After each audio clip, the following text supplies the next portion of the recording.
Hi, it's Irene's world. It is what it is. I don't know what it's like in your world, but for mine, it's all about evolution.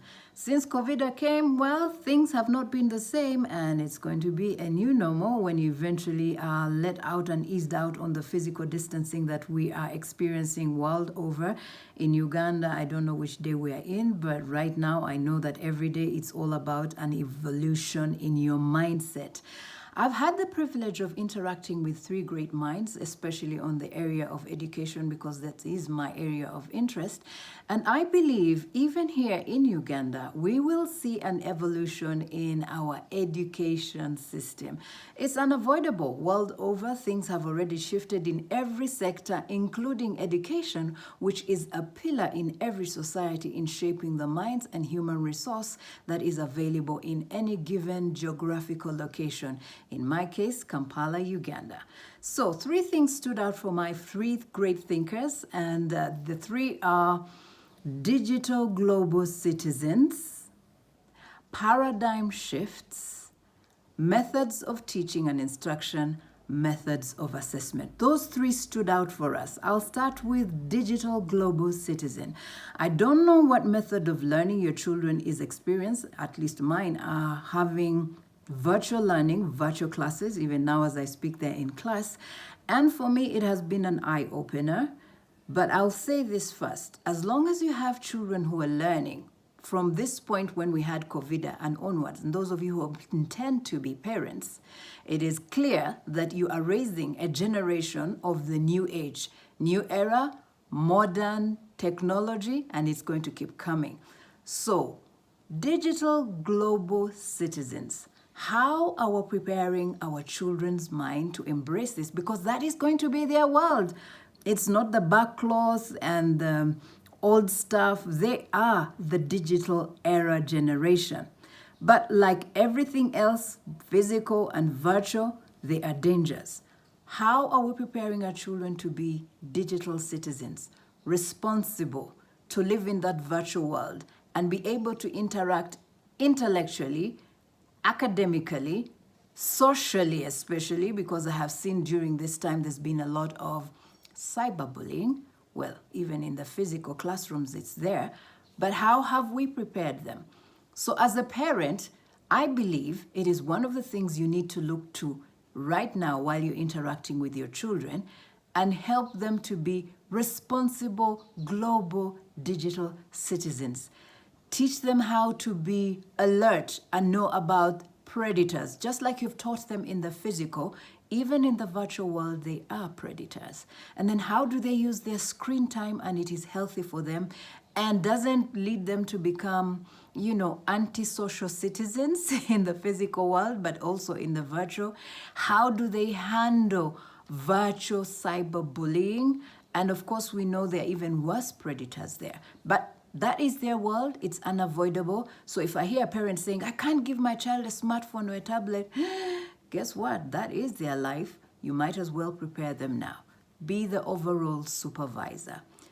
Number two, methods of assessment, methods of instruction and learning. Now, since the physical interaction has been interrupted, how are the educators continuing to interact with their learners from a remote approach and still cause the learner to comprehend, be able to interpret and explain back to a teacher so that the teachers may, or the instructors or the lecturers may know that whatever they have been trying to teach has been comprehended, has been understood, and can be applied. Assessments, I believe, end of week tests, end of term exams. Now, all that hasn't been possible, but how have you been assessing the children in this remote learning?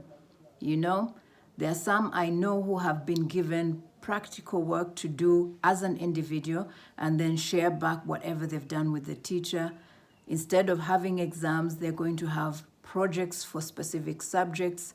And in a way, if you ask me, it's actually showing the teacher whether this child or the various children they're instructing have understood. Like I said, children learn differently, and probably as the normal comes into existence, that is physical interaction, teachers have come up with new methods of instructing, new methods of assessment.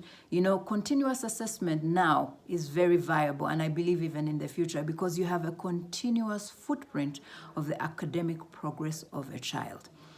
Number 3, paradigm shifts of all stakeholders. And by stakeholders, parents, the educators, policymakers, institutions, employers, parents, and of course the learners. We tend to forget the learners. We tend to look at them as, vessels that have to be pumped and have in return to return us with good grades. If the grade is not good, then you're a failure.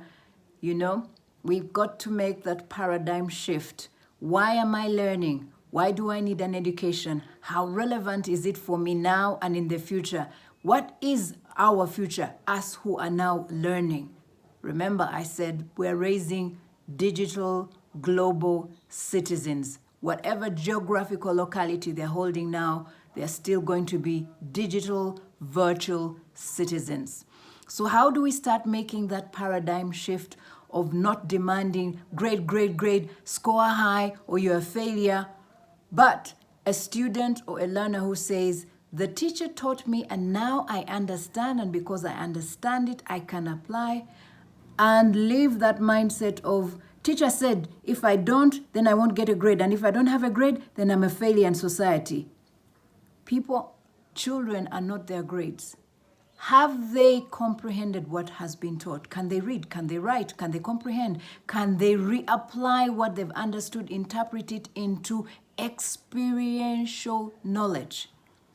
That is going to be a hard paradigm shift, especially here in Uganda, where we have this mindset that if my child doesn't score a certain grade, doesn't appear in the national rankings, then they're a failure. Which brings me to the point, if we start grading someone who's went through the whole education system, and at the end the exams cut him out and label him as a failure, then we have defeated the purpose of education. Simply say, you could not fulfill what was required at the end, but given your track record from assessment, you have the ability to do this, and this. They are already educated. Well, those are the thoughts that came up with my 3 great minds that I have been interacting with as we evolve out of COVID. And I thought I'll just share it with parents, especially because right now you are the frontline educator of your child.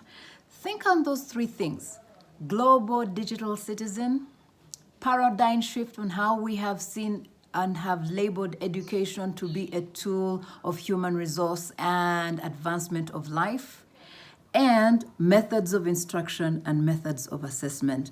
How are we going to evolve, especially here in Uganda, and be able to fit in with what is going to become a new normal, not only after COVID, but as we progress. But one thing is for clear, as long as you have a child learning now and you intend to be a parent, you're raising the new age generation. Technology, baby, technology. So I wonder how it is vibing in your world today. But in Annie's world today, it's all about evolution, education evolution. It is what it is.